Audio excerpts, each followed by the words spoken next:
E aí ele é um cara muito sábio, Daniel. Daniel é muito sábio, só pode pedir se for pedir para Dário, que o reinado dele já tinha sido contado, valia pouca coisa, ia chegar ao fim.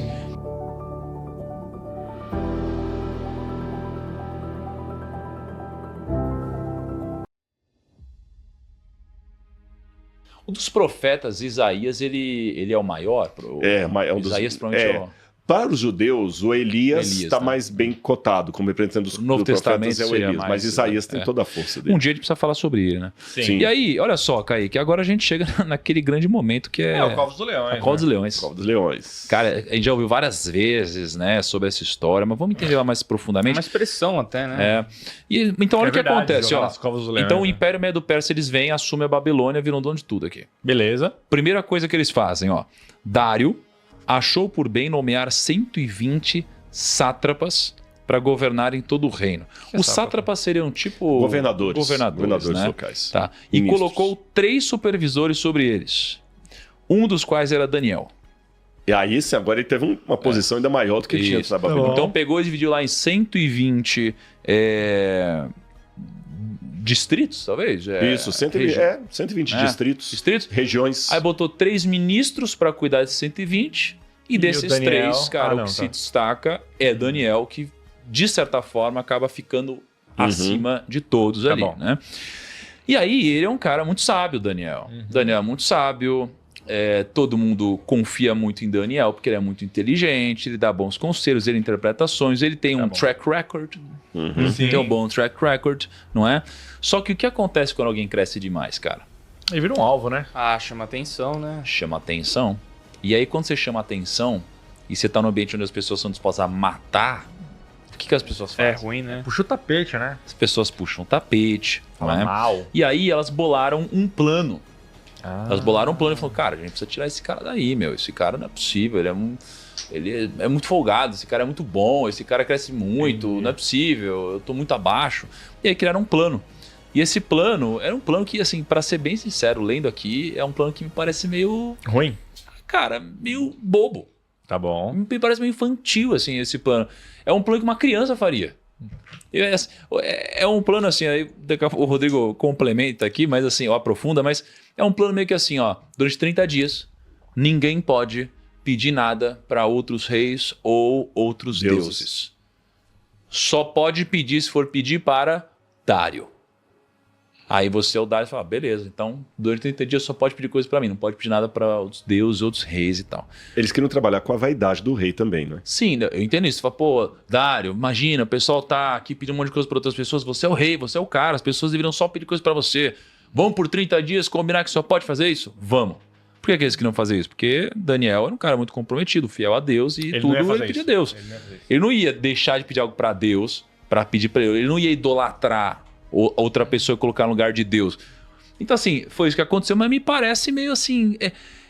sei lá, frágil, sabe? Uma coisa... Mas todo plano para enaltecer a vaidade de alguém ou tirar proveito da vaidade de alguém é algo infantil. Mesmo a motivação já é infantil, né? A motivação já é infantil. Você tá entendendo? A motivação já é infantil. Eu sei que eles fizeram aquilo e ele acaba... Porque o Dário, você tem... parece que era um bom rei. Sim. Sabe? Ele gostava de Daniel, é importante falar isso. Daniel. Você tem o túmulo dele lá no Irã. Eu estive no Irã. Inclusive tem o palácio dele em Persépolis, coisa fantástica. Eu quero voltar ao Irã um dia. E depois tem Susa também, onde Daniel... Nessa época, provavelmente, Daniel ficava viajando entre a Babilônia, que se tornou uma espécie de capital honorária da Pérsia, que a Babilônia era tão esplendorosa que mesmo os que conquistaram não a destruíram. Alexandre o Grande foi morrer lá depois, e na época das Pérsias tinha todo o reino da Báctria. Então você tinha Persépolis, que era a central, e tinha também Susa. E ali ele falou, tá bom, então vamos aceitar isso. Só que na hora ele esqueceu que isso podia prejudicar Daniel. E Daniel tinha o costume de orar 3 vezes por dia, e ele abria a janela e voltava para o lado de Jerusalém. Alguns comentaristas pensam que Daniel nunca mais voltou para Jerusalém. Ficou ali até... Imagina, deixou para trás tudo mesmo. Mas ele saiu de Jerusalém, mas Jerusalém não saiu dele. A gente fala essa frase geralmente no sentido pejorativo, né? O fulano de tal saiu da periferia, mas a periferia não saiu dele. Aqui é o contrário, Daniel saiu de Jerusalém, mas Jerusalém não saiu de Daniel. E aí, Daniel orou para Jerusalém, ele não parou. Ele não foi pela conveniência. Aí, de novo, como aconteceram com aqueles na fornalha ardente, chegaram, rei Dário, o senhor não deu um decreto? Pois é, Daniel está orando por Deus lá. Aí, com palavra de rei não volta atrás, o rei viu a enrascada que ele tinha se metido, mas questão política, né? Ele deu a palavra dele. E aí Daniel foi para a cova dos leões. E Daniel passou a noite toda na cova dos leões. Pensaram que Daniel ia ter morrido. No outro dia, quando o rei Dário abre a cova, até pensando que ia encontrar só os restos de Daniel, Daniel estava vivo lá no meio dos leões. Aí Dário, de raiva, fala, então agora vocês que planejaram contra Daniel, eu vou jogar vocês na cova dos leões. Houve um caso interessante de um senhor chamado Geraldo, que eu conheci. Não estou recomendando que façam o que ele fez. Mas uma vez tinha um camarada, isso é história verdadeira, tá? Eu conheci pessoalmente o cara, tem fotografias disso e tudo mais. Um sujeito falou o seguinte, olha, se essa história for verdadeira, eu quero ver acontecer hoje. E esse homem era um homem de tanta fé que ele entrou no zoológico dentro da cova dos leões e ajoelhou lá e ficou uma par de horas orando ali dentro e não aconteceu nada com ele. Não estou recomendando que ninguém faça isso em casa. Mas estou falando apenas nesse caso para dizer que o que aconteceu com Daniel não é algo tão impossível de acontecer, porque aconteceu no século XX. Sim. Isso foi no século passado. Daniel, então, mais uma vez enalteceu o nome de Deus e aqueles homens foram mortos. E aqui é interessante que os homens são mencionados com famílias. Eles foram lançados com suas famílias e os leões os dilaceraram. E assim, então, diz que Daniel, termina o verso 28, prosperou no reinado de Dario e no reinado de Ciro, o persa. É a segunda vez que Ciro é mencionado no livro de Daniel e ele já tinha sido mencionado em Isaías 45. Posso só antes de terminar aqui, o que acontece? Daniel parece que foi um cara que ele foi uma espécie de um evangelista estratégico, assim, porque tem aquelas pessoas que falam para multidões e tem aquelas pessoas que falam, cara, para pessoas muito influentes, muito poderosas. E ele primeiro teve Nabucodonosor, que eu diria que ele apresentou Deus para Nabucodonosor. Isso aconteceu de novo com Dário. Porque o que acontece? Quando o Dário vislumbra esse milagre que aconteceu, sim, que por mais que fosse possível, como o Rodrigo falou, não era provável, falou, cara, isso aqui é um milagre. E tanto isso foi um milagre na percepção do Dário, que assim que isso aconteceu, e ele mandou depois os homens dele lá e morreram, diz assim, e por ordem do rei, os homens que tinham acusado Daniel foram atirados na cova dos leões, junto com as suas mulheres e seus filhos. E antes de chegarem ao fundo, os leões os atacaram e despedaçaram todos os seus ossos. Ou seja, os leões eles estavam agressivos e com fome, porque esse não comeu, mas quando joga os outros, antes de cair, já pega e mata todo mundo. Né? Então é isso. Só que aí depois, e aí, agora que vem essa parte do testemunho. Então o rei Dário escreveu aos homens de todas as nações, povos e línguas de toda a terra. Ele era um cara influente, o Dário, né? Vamos lembrar. Então ele mandou para todo mundo isso daqui, dizendo paz e prosperidade. Que é uma linguagem meio crentesca. Geralmente o pessoal começa paz, né, e tal. Estou editando um decreto para que em todos os domínios do império os homens temam e reverenciem o Deus de Daniel, pois ele é o Deus vivo e permanece para sempre. E o seu reino não será destruído. O seu domínio jamais acabará. Ele livra e salva. Faz sinais e maravilhas nos céus e na terra. Ele livrou Daniel do poder dos leões. Então ele pega, cara, ele dá um testemunho do que ele acredita, trazendo um fato que aconteceu com ele, que é aquele fato meio impossível, e leva isso para todo mundo. E com a influência que ele tem, quando, dependendo de quem você é, você vê alguém nesse grau de autoridade falando, você fala, é isso. É isso, você já aceitou, porque lembra quem tá falando? Se é o Barsi falando, você falando, então tá bom. Sim. Sobre investimentos, né? Que ele é um cara com muita autoridade. E aí terminou como o Rodrigo falou, né? Assim Daniel prosperou durante os reinos de Dário e de Ciro, o persa. Ele morreu acho que no primeiro ano de Ciro, né? Exatamente, Primeiro ano de Ciro. E aí essa é a história dele, né? Então vamos recapitular aqui. Então Daniel era um cara que ele foi capturado ali em Jerusalém. Ele com os 3 amigos dele. Foi levado para a Babilônia. Ali eles mudaram as vestes, a cultura, o treinamento, a língua e tudo isso. Sim. E aí eles passaram por aquela provação de eles não se alimentaram com a comida dos babilônios, e eles se mantiveram naquela dieta deles, de vegetais, continuaram fortes. E ali a gente teve a clareza de que Daniel ele foi abençoado com o dom da interpretação dos sonhos e as visões. E aí eles foram ascendendo na sociedade. Depois disso, a gente teve, então, qual que foi a próxima coisa aqui? Nabucodonosor. Aí teve o sonho da Nabucodonosor, onde Nabucodonosor ele teve um sonho e falou, cara, eu vou matar todo mundo. E aí Daniel pegou, falou, calma aí, sabedoria, orou, conversou com Deus, levou para Nabucodonosor o sonho dele e a interpretação do sonho. Ali virou um testemunho, apresentou Deus ali para Nabucodonosor, e aí ele elevou novamente Daniel na sociedade. Daniel trouxe também os amigos dele junto com ele. Depois do sonho, a gente teve a fornalha. Então, isso daqui fez com que Nabucodonosor levantasse uma grande estátua, pediu para todo mundo adorar essa estátua. Quem não adorasse ia para a fornalha. Os amigos de Daniel não adoraram essa estátua, foram jogados na fornalha, mantiveram a fé deles, foram salvos por Jesus, por um anjo, por algo ali que Deus colocou, porque eles mantiveram a fé deles. Só uma pergunta, os amigos depois aconteceram o que com eles? Eles nós não temos essa informação da história. Era só para saber se eu perdi alguma quanto coisa. Tempo eles viveram. Tá bom. E aí virou de novo mais um testemunho para Nabucodonosor, né? E aí isso aqui fez com que Nabucodonosor, de novo, visse Deus, nossa, que coisa magnífica, e se aproximasse de Deus. Depois disso, então, ele, mesmo vendo todos esses milagres, essas maravilhas, ele foi um cara que ele teve um sonho. Esse sonho era o sonho da grande árvore, que na verdade representava ali uma figura divina, onde ele iria, por causa do orgulho dele, cair. E no final das contas ele passou 7 anos doente, com um formato de uma besta, fazendo um monte de besteira, dormindo no chão, comendo errado, uma loucura. E aí no final da vida dele ali, ele reconhece de certa forma que, cara, Deus é a coisa mais preciosa, mais importante de todas.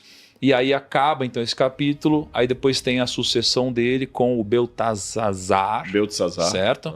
Que aí ele pega e ele dá um grande banquete, começa a beber, bagunça, etc. E aí ele profana, né? O que é profanar? É pegar algo que é divino e você usar... Tira o respeito daquilo, tipo pegar a Bíblia e zoar a Bíblia, essas coisas, isso é profanar. Aí ele pegou aquilo que o Nabucodonosor trouxe de Jerusalém, como sagrado, quando estavam bêbados, etc., como sagrado, profanaram aqui, beberam vinho e tal. Aí veio Deus ou alguma coisa aqui que Deus colocou, escreveu na parede algumas coisas, chamaram Daniel, que não estava junto, para interpretar o que estava escrito. Aliás, o que significava o que estava escrito, ele interpretou que o reinado dele já tinha sido contado, valia pouca coisa, ia chegar ao fim. E aí, no mesmo dia, na mesma noite, chegou esse novo império, que era o Império Medo-Persa, e eles assassinaram esse rei, tomaram posse da Babilônia, e aí eles trouxeram Daniel também para fazer parte da liderança dessa nova estrutura. A primeira coisa que eles fizeram, então, foi dividir toda a Babilônia em 120 distritos, colocaram 13 ministros, Daniel, um deles, e passou a liderar tudo isso, né? E o que aconteceu foi que ele ficou muito próximo do rei Dário, do imperador, né? Não, imperador atrela mais a Roma, né? Ele ficou muito próximo, então, do rei Dário, então eles tinham um bom relacionamento, tanto é que o rei Dário ficou muito contrariado quando teve que fazer o que ele fez. Só que aí ele gerou muita inveja por ter crescido muito, e eles bolaram um plano onde não podia se pedir nada a outros deuses, e Daniel era um cara de muita fé e se manteve orando sempre. E naquele momento ele foi punido. Jogaram ele na toca dos leões. O que era natural é que ele seria despedaçado. E aí passou, parece que a noite inteira, se eu não me engano, o rei Dário mal, não curtiu como curtiria antes, ficou preocupado. E aí, quando tiraram ali a parte de cima da cova, viu que ele estava bem. Isso virou um testemunho. E aí o rei Dário pegou e mandou matar as pessoas que entregaram ele. E no final das contas, esse grande testemunho virou um testemunho que depois foi entregue para, todos os cantos ali da nação como um testemunho de Deus, do que o Deus fez e de quão bom ele é. E aí depois termina essa história com Daniel sendo um cara que prosperou até o próximo reinado, né? O reinado de Ciro, que vem depois de Dário. E aí encerra a história factual de Daniel. E a gente tem muitos aprendizados disso. É uma história de carreira, né? Ele tem uma carreira de profeta. Inclusive, lá no museu, a gente tem uma cópia de um sim. cilindro de Ciro, que está no Museu Britânico. E esse cilindro é quando ele ordena que os judeus tenham autoridade para voltar para sua terra, reconstruir o seu reino, o seu templo. E essa ordem vai perpetuando depois em Artaxerxes, que era um rei também persa.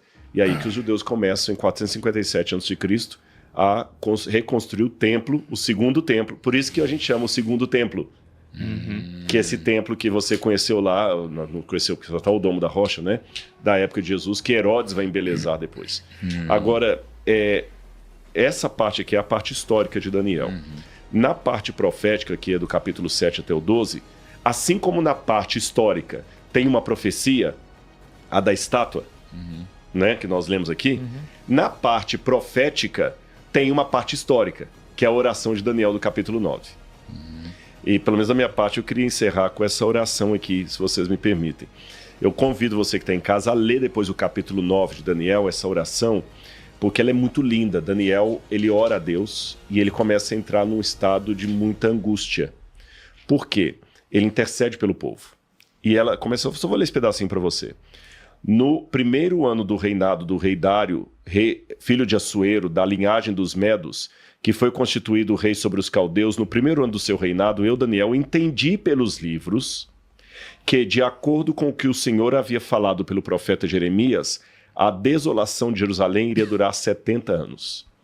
Lembra que lá atrás, quando a gente começou aqui o nosso bate-papo, eu falei que o rei Esarhaddon, rei da Assíria, havia se convertido ao deus Marduk e que tinha uma profecia de 70 anos de caos para a Babilônia e que o rei Marduk tornou em 11 anos de bênçãos.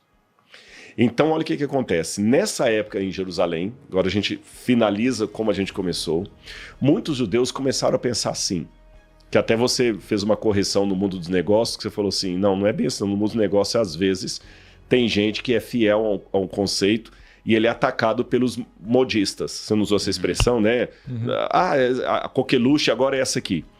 Naquela época em Jerusalém também havia isso. Havia pessoas que diziam assim, não, vamos manter fiéis ao nosso Deus, aos nossos princípios. Outros diziam, não. Sabe o que para mim o que a gente tem que fazer? Começar a adorar Marduk também. Adorar Marduk é uma coisa muito boa. O Marduk está fazendo mais sucesso lá fora que o nosso Deus. O Marduk está fazendo tanto sucesso que até o rei da Assíria, Esarhaddon, se converteu a Marduk. Olha o tanto de dinheiro que eles estão mandando para a Babilônia. A gente está adorando o Deus errado, o nosso Deus é fraco. Ele não traz dividendos tão bons não, sabe? Lucros e dividendos não. Não tá valendo a pena essa adoração. Olha o que nós... Jerusalém é uma mirraria desse tamanho com esgoto a céu aberto. Com uma corrupção tremenda no governo. Lá o reino deles só estão prosperando.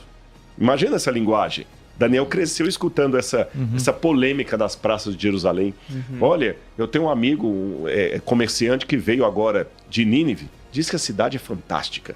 Tem carruagem para todo lado, tem tudo de bom e melhor. Lá é mais barato comprar uma carruagem do que aqui. Aqui a gente não pode andar nas estradas esburacadas. Pior foi o outro que foi para Babilônia e disse que a Babilônia está crescendo, porque o Deus Marduk está dentro. E a gente aqui perdendo tempo adorando Javé. Não vale a pena não. Olha bem. Aí Deus fala através do profeta Jeremias assim, vocês estão querendo tanto a Babilônia? Vocês estão amando tanto a Babilônia e os deuses da Babilônia? Então tá bom. Eu vou mandar vocês para lá. Sabe aquele negócio que o pessoal fala assim, vocês estão elogiando tanto o socialismo, vai para Cuba, vai para Venezuela, vai para lá. Você está gostando tanto, vai para a Coreia do Norte. Vai ficar lá? Deus fez a mesma coisa através do Jeremias. Vocês estão gostando tanto da Babilônia? Ela é o referencial? Vai para a Babilônia então, vou mandar vocês para lá. E os 70 anos da Babilônia vai ser de vocês agora. 70 anos vocês vão ser escravos da Babilônia. Já que vocês acham que a Babilônia merece o esplendor dela, vocês querem se tornar parte, vocês vão ajudar olha a ironia de Deus, no sucesso da Babilônia. Foi aí que eles foram para o cativeiro. Aí a primeira lição dessa história. Daniel não estava entre aqueles que cuspiram nas coisas de Deus. Daniel não estava naqueles que estavam se apaixonando pelo estrangeirismo. E ele aceitou ir com o povo de Deus para o cativeiro, mesmo que ele não tivesse participado dos pecados do povo de Deus? Você está disposto a sofrer as consequências da rebeldia do povo de Deus, mesmo que você não tenha participado daquilo? Olha, isso é forte. Cara, e olha a ironia, né? Porque ele estava disposto a fazer algo ou pagar o preço de algo que ele não merecia. Não merecia. As pessoas hoje não estão dispostas a pagar o preço de algo que elas não merecem. Só que essas mesmas pessoas que não estão dispostas, elas não costumam também prosperar. E ele que estava disposto a pagar o preço de algo que ele não merecia, ele prosperou até o final. Então, para mim, a história de Daniel é um exemplo de quem foi raptado, cara, foi castrado, veio de baixo, foi submetido a tudo que ele não queria, uma situação completamente adversa. Assim como as pessoas falam hoje que mas tal pessoa é fácil, para outra pessoa dá, para mim é impossível, eu tô aqui nessa situação. Daniel estava pior, provavelmente, e cara, e olha onde ele chegou. E onde ele chegou. Quem tem uma mentalidade elevada, ele pode estar na pocilga, ele vai ser diferente dos porcos. Aí Daniel foi... Aí interessante que na oração de Daniel, olha como é que ele fala assim, Senhor, por que Daniel ficou preocupado? Essa oração dele, veja bem, raciocina comigo. Ele estudando Jeremias, ele falou, os 70 anos estão para acabar. Era para ele ficar contente, soltar fogos. Ele ficou angustiado. Por que ele ficou angustiado? Porque ele sabia que o povo foi para a Babilônia por causa dos pecados deles. E eles não aprenderam a lição com a Babilônia. Nós temos outros tabletes cuneiformes que contam a vida dos judeus na Babilônia e eles começaram a se sentir em casa. Muitos judeus começaram a ter banco, a emprestar dinheiro para os babilônios, começaram a prosperar financeiramente. Agora vem um nó aqui no... Muitos judeus prosperaram na Babilônia. Eu tenho isso documentado arqueologicamente falando. A gente tem documentos de judeus começando a colocar nomes babilônios nos filhos. E prosperando. Aí aqui tem um desdobramento, não uma correção, nem uma contradição, mas um desdobramento do que você fez, viu? Há pessoas medíocres que vão prosperar, mas pelo motivo errado. Aqui é um desdobramento da prosperidade que a gente quase não fala. A gente sempre pensa assim, se você fizer o que é correto, você vai prosperar. Se você não fizer o que é errado, o que é certo, você não vai prosperar. Mas haverá situações nesse mundo de pecado que você vai fazer coisa errada e vai prosperar. Então, no frigir dos ovos, a pergunta não é se eu prosperei ou não prosperei. De que modo eu prosperei? Certo. Eu prosperei de um modo que Deus aprova ou eu prosperei de um modo que o diabo colocou a mãozinha dele? Porque eu posso prosperar também vendendo drogas. Eu posso prosperar também traficando pessoas. Eu posso prosperar sendo um contrabandista. Eu posso prosperar acabando com a vida das pessoas, roubando pessoas. Prospera. Mas que tipo de prosperidade eu tenho? Então muitos judeus estavam prosperando na Babilônia, mas prosperando através de se vender. Tem muita gente que se tornou tão ou mais famoso que você, se entregando sexualmente por um diretor de TV. Prosperou, talvez está mais famoso do que você. Mas é uma prosperidade que vale a pena? Então, a questão não é que caloria eu estou colocando no meu corpo, é uma caloria que presta. Aí Daniel viu aqueles judeus prosperando, mas vendendo a sua identidade, ele falou, o cativeiro não vai acabar, porque eles não estão prontos para voltar. Aí ele ajoelha, ora a Deus e fala, Senhor, tenha piedade, porque nós pecamos. Ele se identifica com Israel pecado. Ele falou assim, esse povo pecou. Nós pecamos, Senhor, nós falhamos. Senhor, tenha misericórdia. Aí vem um anjo de Deus, chega para Daniel e fala, calma, Daniel, eu vou dar para você 70 semanas de anos, 490 anos para o povo consertar. Eu vou voltar o povo para a terra. E nessa profecia, que eu não vou explicar hoje por causa do tempo, até a data da vinda do Messias foi estabelecida. E Jesus é batizado por João Batista no Rio Jordão no ano exato do cumprimento da profecia de Daniel capítulo 9. Jesus é crucificado no ano exato da profecia de Daniel capítulo 9. Isso foi uma coisa que assim, chocou muito o Isaac Newton. A data exata quando Jesus seria crucificado, tudo, até a destruição do templo. E você vai a Jerusalém hoje, o templo foi destruído novamente. Por isso você vê aquele domo da rocha. Ou seja, Daniel entendeu. Aí quando chegou no final, mesmo assim algumas coisas Daniel ainda continuava angustiado. Aí termina assim, Daniel capítulo 12. Nesse tempo, lá no tempo do fundo, se levantará Miguel, o grande príncipe defensor dos filhos do povo de Deus. E haverá um tempo de angústia, o qual nunca houve. Esse tempo de angústia é aquele da besta do Apocalipse que nós vamos esperando. Como nunca houve desde aquele tempo. Mas naquele tempo o povo de Deus será salvo, e todo aquele que se achar inscrito no livro. Muitos dos que dormem no pó da terra ressuscitarão para a vida eterna, outros para vergonha e horror eterno.